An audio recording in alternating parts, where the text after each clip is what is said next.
Si tu attends d'avoir confiance en toi pour agir, tu vas attendre toute ta vie. Les gens confiants ne sont pas différents de toi. Ils agissent même quand ils doutent. Dans cette vidéo, je vais te partager 6 règles simples et puissantes que j'applique au quotidien pour avancer malgré la peur, malgré le doute, malgré le regard des autres.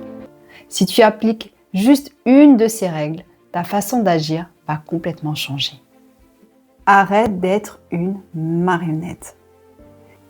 Si avant chaque geste, tu calcules ce que les autres vont penser de toi, de tes actions, si tu te demandes s'ils vont apprécier ce que tu dis, ce que tu fais, si une personne te dit de faire comme ceci, tu le fais, puis une autre personne te dit de faire comme cela, tu le fais aussi, tu n'es pas toi-même, tu es une marionnette.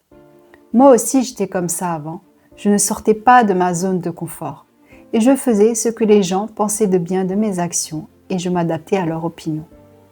Je n'osais pas faire les choses par peur que les gens m'en pensent incapable. Je jouais un rôle dans la vie des autres au lieu d'être le metteur en scène. Alors, coupe les fils de la marionnette et deviens le créateur de ta propre pièce. Règle numéro 2. Ne prends rien personnellement. Ce que les autres pensent ou disent de toi n'est que la projection de leur propre réalité. La manière dont les gens te perçoivent n'est pas la bonne version. C'est comme si tout le monde avait des lunettes et voit leur propre réalité. Pour une même phrase ou une même action, 2 personnes peuvent comprendre 2 versions différentes. Je te donne un exemple. J'ai rencontré 2 personnes qui me parlent de la nouvelle boulangère. La première personne me dit que la nouvelle boulangère est très sympa. La deuxième personne me dit que la nouvelle boulangère est très aigrie et qu'elle tire toujours la gueule. Alors que c'est la même personne. Les gens voient ce qu'ils ont envie de voir. Alors immunise-toi contre ça et apprends à ne plus être la victime des opinions des autres pour ne plus souffrir. Règle numéro 3, prends le temps de respirer. On vit dans une société de productivité où tout doit être exécuté rapidement. Même dans le développement personnel, on cherche à booster nos compétences, à devenir la meilleure version de soi-même. Tout doit être parfait et rapidement.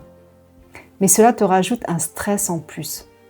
Moi, j'étais comme ça avant, je me mettais la pression en me disant « j'ai plus de 40 ans, j'ai pas le temps, j'ai pas d'argent, j'ai pas un travail que j'aime, je suis pas propriétaire et j'en passe d'autres. » Je me mettais tellement la pression que je devenais beaucoup trop anxieuse et en conclusion, ça me bloquait dans la création de mon business.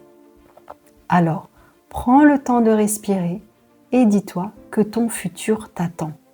Tu as tout le temps pour la création de ton projet. Règle numéro 4, ne fais pas d'une pensée négative une croyance. Chaque jour, on produit des milliers de pensées et 80% sont les mêmes que la veille. Des pensées parasites et souvent négatives. À force de te répéter ces pensées négatives comme un mantra, tu finis par y croire. Pendant longtemps, je me disais que je n'étais pas faite pour l'entrepreneuriat, que je n'avais pas les compétences et je me dénigrais beaucoup. À force de me répéter cette pensée négative que je n'avais pas les compétences pour entreprendre, j'ai fini par en faire une croyance. Pendant des années, j'ai repoussé mon projet au lendemain parce que j'avais créé en moi cette croyance que je n'avais pas les compétences comme les autres entrepreneurs.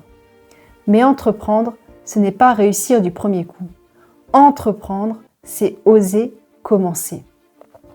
Alors, ne ressasse pas tes pensées négatives pour ne pas en faire une croyance, mais fais plutôt cet exercice.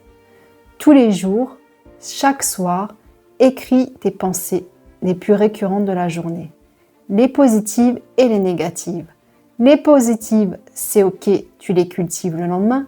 Les négatives, tu les convertis en son sens contraire.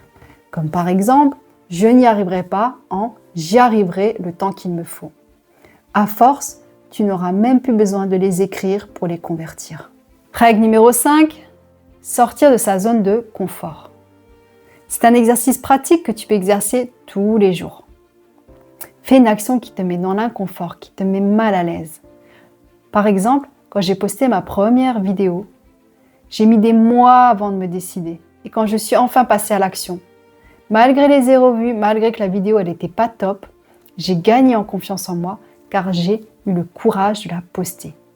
Alors, fais une action qui te met mal à l'aise. Tu n'oses pas, tu as peur. C'est là que tu dois y aller. Car le fait de braver ce défi va te faire gagner en confiance en toi. C'est un exercice essentiel pour la création d'un business. Car entreprendre, c'est faire des choses qui te mettront dans l'inconfort, c'est faire des choses que tu n'as jamais faites. Et c'est là qu'on se dit, waouh, cet entrepreneur, il a une assurance, car il a appris à nourrir sa confiance en lui. Règle numéro 6, honnêteté, bienveillance et gratitude. Sois honnête envers toi-même, reconnais tes erreurs. Oui, je me suis mal organisée aujourd'hui, et ce n'est pas grave. Car c'est dans les erreurs qu'on apprend le mieux. Sois bienveillant envers toi-même. Oui, je me suis mal organisée, mais ce n'est pas grave, je ferai mieux la prochaine fois. Sois bienveillant comme tu le serais avec un enfant. Et surtout, n'oublie pas de te féliciter à chaque victoire, à chaque fois que tu réussis quelque chose. Félicite-toi, jette-toi des fleurs. J'ai tout déchiré aujourd'hui, je suis trop forte. Exagère, car ton cerveau a tendance à retenir les échecs plutôt que les réussites. Alors, n'hésite pas à exagérer, à en faire des tonnes. Je suis la meilleure, comme d'habitude. Maintenant, repense à ce projet que tu as laissé de côté, celui qui te fait peur. Si tu appliques ces 6 règles, qu'est-ce qui t'empêche de commencer dès aujourd'hui? Écris-le en commentaire, car ici, on avance ensemble.